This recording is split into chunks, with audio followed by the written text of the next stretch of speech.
आप सभी को मेरा नमस्कार। मेरा नाम अनुराग दीक्षित है और आप सभी लोग उपस्थित हैं माई पाठशाला पर। उम्मीद है मेरी आवाज़ आप सभी तक आ रही होगी। देखिए, एसएससी एमटीएस 2022-23 में जो सबसे बड़े प्रश्न उठते हैं वो सबसे बड़े प्रश्न ये उठ रहे हैं कि इसकी परीक्षा कब तक हो सकती है, परीक्षा के लिए किस प्रकार की हमें स्ट्रैटेजी तैयार करनी होगी। यहाँ पर मैंने 45 क्यों लिखा है ये भी मैं आपसे डिस्कस करूंगा। तुक्के से क्यों बचना चाहिए ये भी आपको बताऊंगा। और सेफ स्कोर लगभग एक अप्रॉक्सीमेट, नॉट बिल्कुल श्योर, एक अप्रॉक्सीमेट सेफ स्कोर कितना रहने वाला है या कितना आपको रखना चाहिए ताकि आपका सिलेक्शन 100% श्योर हो जाए। तो देखिए, धीरे धीरे हम लोग वीडियो में आगे बढ़ते हैं, एक एक पॉइंट को हम लोग डिस्कस करते हैं। परीक्षा की तिथि कब तक हो सकती है, कब इसकी एमटीएस की परीक्षाएं हो सकती है, तो मैं बात करता हूँ। देखिए, अभी आपकी सीएचएसएल की परीक्षा बिल्कुल संभावित है कि इसकी सीएचएसएल की परीक्षा 9 मार्च से शुरू है और मार्च एंड तक सीएचएसएल की परीक्षा आपकी चलने वाली है। मार्च एंड तक सीएचएसएल की परीक्षा आपकी चलेगी। अब सीएचएसएल की परीक्षा के बाद बारी आ जाएगी एमटीएस की। तो अगर मार्च तक इसकी परीक्षा चलेगी तो मैं ये कह सकता हूं कि एमटीएस की अगर परीक्षा तिथि की बात करी जाए तो एमटीएस की परीक्षा तिथि मिड ऑफ अप्रैल, या फिर मैं ये कह सकता हूं कि अगर मैं बिल्कुल श्योर होकर एक चीज कहना चाहूं तो मुझे लगता है कि लगभग 10 से 13 अप्रैल के बीच में इसकी परीक्षाएं शुरू होने का आपके पास कोई ना कोई एसएससी के द्वारा एक नोटिस बता दिया जाएगा, जो मुझे लगता है। इसके बाद अब ये परीक्षाओं की अगर बात करूं तो इस परीक्षा में 12,000 लगभग 352 वैकेंसी है और आप विश्वास मानिए 50 लाख से ज्यादा फॉर्म पड़ा है। ये मैं 12 से 13 अप्रैल की बात क्यों कर रहा हूं कि ये परीक्षा इतने समय में क्यों होने वाली है, क्योंकि इसके तुरंत बाद सिलेक्शन पोस्ट फेज 11 का नोटिफिकेशन आउट हो चुका है और उसके लिए आपको ये बताया गया है 6 मार्च को ये नोटिफिकेशन आउट हो चुका था सिलेक्शन पोस्ट फेज 11 के लिए, फेज 11 का। और इसकी परीक्षा का जो निर्धारण है, इसकी परीक्षा को एक टेंटेटिवली तिथि जो दी गई है, जो डेट दी गई है वो जून जुलाई के आसपास दी गई है। तो अब एमटीएस की परीक्षा से सीएचएसएल मतलब सिलेक्शन पोस्ट फेज 11 की परीक्षा के बीच में तकरीबन अगर 1 महीने का गैप मिलता है बच्चों को तो उनको तैयारी करने में थोड़ी सी और आसानी हो जाएगी। तो इसलिए मैं ये बोल रहा हूं कि अगर एमटीएस की परीक्षा में 50 लाख से ज्यादा बच्चों ने फॉर्म भर रखा है 12,352 वैकेंसी के लिए, इसमें डिफरेंट एज ग्रुप हैं, कुछ 25 साल वाला होता है, कुछ 27 साल वाला होता है, लगभग 12,523 वैकेंसी आप ऐसे समझो, 12,523 वैकेंसी के लिए लगभग 50 लाख से ज्यादा फॉर्म पड़े। अब इस 50 लाख से ज्यादा जो फॉर्म पड़े हैं, इन बच्चों का पेपर कराने के लिए एक समय का अच्छा खासा जरूरत होती है। जैसे आपने एसएससी जीडी वाले में देखा था कि 53 लाख 54 लाख से प्लस फॉर्म बढ़े थे, तो लगभग 1 से सवा महीने के आसपास उसका एग्जाम हुआ था। तो मुझे लगता है कि 50 लाख बच्चों को एग्जाम कराने के लिए कम से कम 1 महीने की रिक्वायरमेंट होगी या ज्यादा भी हो सकती है। तो अगर ये तिथि 12 से 13 अप्रैल या 10 से 13 अप्रैल के बीच में अगर एग्जाम हुआ तो 12 से 13 अप्रैल, मई और लगभग लास्ट मई तक ये एग्जाम होंगे 50 लाख लोगों तक। अब लास्ट मई तक अगर ये एग्जाम होंगे तो इसके बाद फिर तुरंत किसका बारी आ जाएगी, सिलेक्शन पोस्ट फेज 11 का, जिसकी टेंटेटिवली तिथि जून जुलाई दी है। यानी ये वर्ष आपके लिए एक नई शुभकामनाओं के साथ आने वाला है अगर आप मेहनत करते हैं, जुड़ते हैं। और मेहनत करने और जुड़ने के लिए आपको माई पाठशाला पर डेली जो क्लासेस मिल रही है, मैथ्स की क्लास डेली शाम को 6 बजे और इंग्लिश की क्लास डेली शाम को 8 बजे मिलती है, तो उस पर उपस्थित होना मत भूलिएगा। हम लोग धीरे धीरे आगे पर चीज़ों पर बात करेंगे। अब हम उसके बाद ये बात करते हैं कि अगर ये 12 से 13 तक अप्रैल तक ये चीज़ें शुरू होने वाली हैं तो इन जो 40-50 दिन बचे हैं, 45 एक अप्रॉक्स वो लिख दिया है, मैं यहाँ से कर सकता हूँ कि 40 से 50 दिनों में अगर मैं देखूं तो 40 से 50 दिनों में हम लोग ऐसा क्या काम कर सकते हैं कि हमारा सिलेक्शन श्योर शॉट हो जाए। तो देखिए, अब सिलेक्शन श्योर शॉट होने के लिए मैं आपको कुछ बातों पर लेकर चलता हूं। कुछ बातें क्या है ना, इसके लिए अगर मैं बात करता हूं तो एसएससी एमटीएस के सेशन 1 में, इसका जो सेक्शन 1 है या सेशन 1 है, आप जिसको जो भी नाम देना चाहें, इस सेशन 1 में मैथ और रीजनिंग पूछी जानी है, मैथ और रीजनिंग पूछी जानी है। ठीक, मैथ्स के आपके पास 20 क्वेश्चन होंगे, रीजनिंग के आपके पास 20 क्वेश्चन होंगे और प्रत्येक क्वेश्चन 3 नंबर का होगा। यानी ये भी प्रत्येक क्वेश्चन 3 नंबर का है, ये भी प्रत्येक क्वेश्चन 3 नंबर का है, तो 60 नंबर यहाँ पर, 60 नंबर यहाँ पर। अब सबसे बड़ी सुविधा की बात ये कर दी गई है कि पहले क्या होता था कि मैथ और रीजनिंग स्कोरिंग सब्जेक्ट रहते थे। अब क्या है कि सेशन 1 और सेशन 2 यानी कि इसको सिर्फ क्वालिफाइंग नेचर का बना दिया गया है कि आपको सिर्फ ये क्वालिफाई करना है, यानी कि लगभग इसमें 30% नंबर आपको एकत्रित कर लेने और 30% नंबर अगर आप एकत्रित कर लेते हैं तो आपका काम हो जाएगा। तो 20-20 40 क्वेश्चन में 40 क्वेश्चन का अगर मैं 30% निकाल लेता हूं तो 12 क्वेश्चन, यानी मैथ और रीजनिंग में 12 ही क्वेश्चन आपको सही करने। अब क्योंकि ये क्वालिफाइंग नेचर का है, इस सेक्शन 1 को क्वालिफाई करने के बाद आप सेक्शन 2 के लिए एलिजिबल होंगे। तो मेरा ये कहना है, जो मेरा मानना है, और मेरा मानना लगभग सही होता है हर बार, मैं आपको बताऊं कि आप इनको बिल्कुल शुरुआत में हल्के में मत लीजिएगा, क्योंकि सिर्फ 12 क्वेश्चन अगर मैथ और रीजनिंग में क्वालिफाई करके, आप भी मेरी बात से सहमत रहेंगे, थोड़ा सा सोचिएगा, सिर्फ 12 क्वेश्चन करके अगर सेक्शन 1 को या सेशन 1 को क्वालिफाई किया जा सकता है, तो इनके जो क्वेश्चन का लेवल होने वाला है मेरे दोस्तों, इनके क्वेश्चन का लेवल कुछ अच्छा ही होगा। और हमेशा से एसएससी का ये इतिहास रहा है कि एसएससी सीजीएल में, सीएचएसएल में बिल्कुल लल्लू क्वेश्चन देती है और क्वेश्चन का लेवल वो अच्छा करती है एमटीएस में और सीपीयू में। एमटीएस के लिए ये लोग मल्टीटास्किंग की जगह ये लोग समझते हैं मल्टी टैलेंटेड स्टाफ।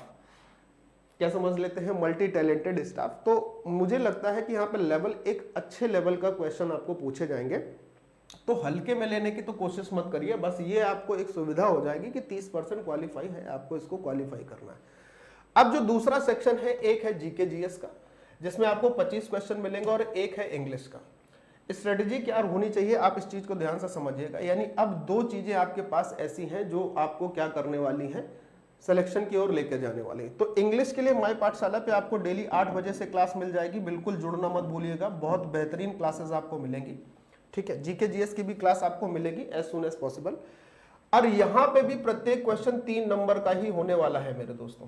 प्रत्येक क्वेश्चन क्या होगा, 3 नंबर का होगा। पिछला कट ऑफ कितना गया था, सेफ स्कोर आपको कितना रखना चाहिए, हम लोग अभी इस पर बात करेंगे। छोटी सी बात है, इसको सुनिएगा।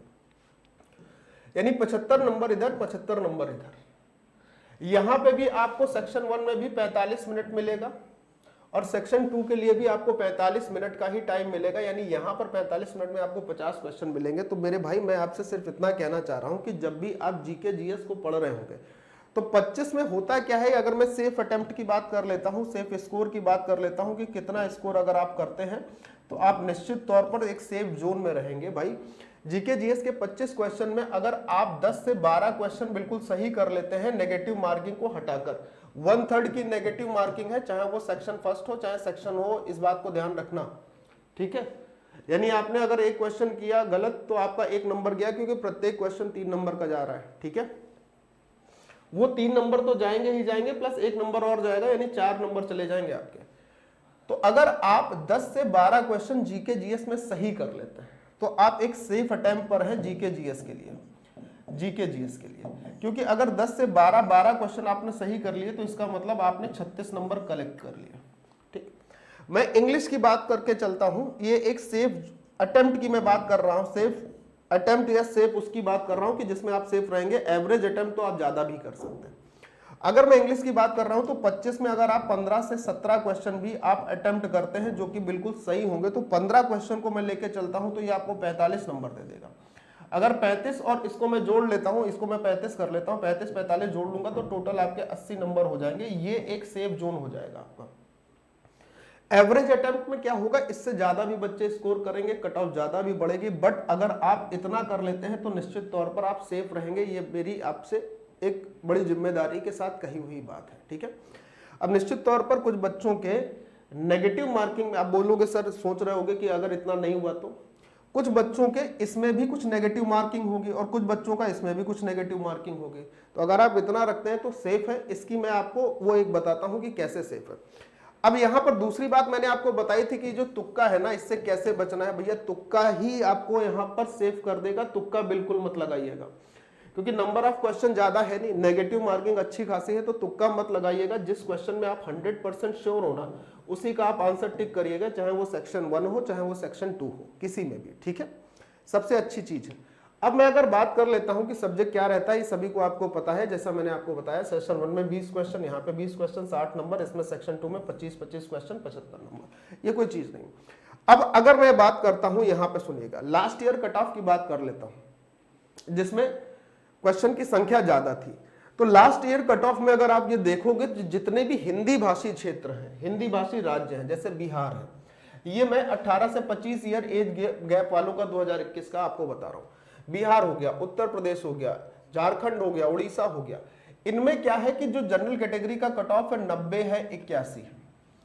ओबीसी का कट ऑफ आप देखिए तो बिल्कुल करीब करीब पास में है। ईडब्ल्यूएस का कट ऑफ ऊपर वाले बिहार क्षेत्र में था नहीं, क्योंकि वहां ईडब्ल्यूएस अप्लाई नहीं था। यहां पर ईडब्ल्यूएस अप्लाई उत्तर प्रदेश में 77 के आसपास कट ऑफ था। एससी एसटी कैटेगरी का कट ऑफ, अगर आप ईडब्ल्यूएस और एससी कैटेगरी के कट ऑफ की तुलना करते हैं 2021 में, तो 1 नंबर का ही फर्क रहेगा, लगभग 1 से कुछ ज्यादा नंबर का एसटी कैटेगरी का कट ऑफ था। तो मैं आपसे कहना यह चाहता हूं कि जितने भी हिंदी भाषी क्षेत्र हैं, जितने भी यूपी, बिहार, महाराष्ट्र, गुजरात और यहाँ के जो बच्चे हैं, यूपी के हैं, बिहार के हैं, हिमाचल के हैं, हिमाचल के जो क्षेत्र के बच्चे हैं, ठीक है, इन सब क्षेत्र के बच्चे जितने भी हिंदी भाषी राज्य हैं, इनके अगर हम कट ऑफ की बात करते हैं तो आपको दिख रहा है कि 90 नंबर, 93 नंबर 100 में से कट ऑफ गई थी। अब क्या होगा कि ये कट ऑफ जो है उसका निर्धारण सिर्फ 2 सब्जेक्ट कर लेंगे, एक जीके जीएस और एक इंग्लिश, ठीक। तो आप क्वालिफाई जो नेचर का सेक्शन 1 है उसको करने के बाद आप इन 2 चीजों को बहुत अच्छे से पढ़िएगा। मैं आगे आपको ये भी गाइड करूंगा कि कब कहां आपको क्या पढ़ना है, ठीक है। आगे की मैं बात कर लेता हूं।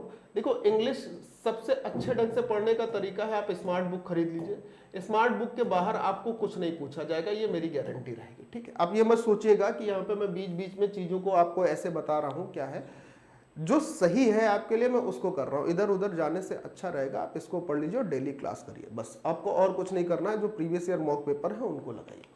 आगे भी बढ़ जाते हैं तो आप देख रहे होंगे जितने भी हिंदी भाषी राज्य, जैसे दिल्ली हो गया, अच्छा खासा कट ऑफ था। लेकिन हिंदी भाषी राज्यों को छोड़कर अगर हम धीरे धीरे आगे बढ़ेंगे तो इस कट ऑफ की संख्या जो है, कट ऑफ का जो प्रतिशत है वो गिरता जा रहा है। तो जितने भी, इस बार भी मैं यही कहूंगा, जितने भी हिंदी भाषी लोग हैं वो अपने चीजों को अच्छे ढंग से पढ़ाई करें, ठीक है। तो ये चीजें रहेंगी, ये स्ट्रेटेजी रहेगी, ये चीजों को आपको करते हुए आगे बढ़ना है, चीजों को समझना है। मैं आपको फिर से बोल रहा हूं कि जितने भी बच्चे एसएससी एमटीएस की तैयारी कर रहे हैं उन सभी को 10 से 13 अप्रैल या मिड अप्रैल आप ये मान के चलो आपकी परीक्षा तिथि शुरू हो जाएगी। और मेरे सभी प्यारे बच्चों को मेरा एक आह्वान है, एक रिक्वेस्ट है, एक निवेदन है कि आप सभी लोग माई पाठशाला पर जुड़िए। यूट्यूब पर फ्री ऑफ कॉस्ट आपको जो क्लासेस मिलेंगी, मैथ की क्लास आपको डेली शाम को 6 बजे मिलेगी, जिसमें कुछ दिनों बाद अब मैथ्स के प्रीवियस ईयर क्वेश्चन को मैं कराने वाला हूं। जितने भी प्रीवियस ईयर क्वेश्चन 21 या 40 के आसपास सेट है वो मैं आपको सब कराऊंगा, और एक से एक बेहतरीन बेस्ट अप्रोचेस के साथ कराऊंगा। इससे पहले मैं अभी आपको लगभग 28 से 30 क्लासेस दे चुका हूं। प्लेलिस्ट एक्सेस कर लिए, वहां पे बहुत अच्छी अच्छी ट्रिक्स हैं, उनको सीखिए, अप्रोचेस बहुत अच्छी है। इंग्लिश की क्लास की बात करें तो डेली शाम को 8 बजे आपको इंग्लिश की क्लास मिलेगी, बहुत बेहतरीन इंग्लिश की क्लास मिलेगी। आपको इससे बाहर कहीं नहीं जाने की कुछ जरूरत नहीं है। आपको क्या क्या चीजें जरूरत पड़ेंगी आपके क्वालिफिकेशन के लिए, आपके क्वालिफाइंग नेचर के लिए, या सेफ स्कोर के लिए, या कट ऑफ को क्लियर करने के लिए, उसके लिए माई पाठशाला आपके साथ हमेशा जुड़ा है। मैं अनुराग दीक्षित इतने वक्तव्य के साथ आपसे विदा लेता हूं। ऐसे ही कुछ इन्फॉर्मेटिव वीडियो के साथ मैं आपसे आगे मिलूंगा। अगर आपको लगता है कि कुछ वीडियो में आपको कुछ इन्फॉर्मेशन मिली है, ये वीडियो आपके लिए इन्फॉर्मेटिव है, तो please like, share and subscribe. Thank you, bye bye, जय हिंद।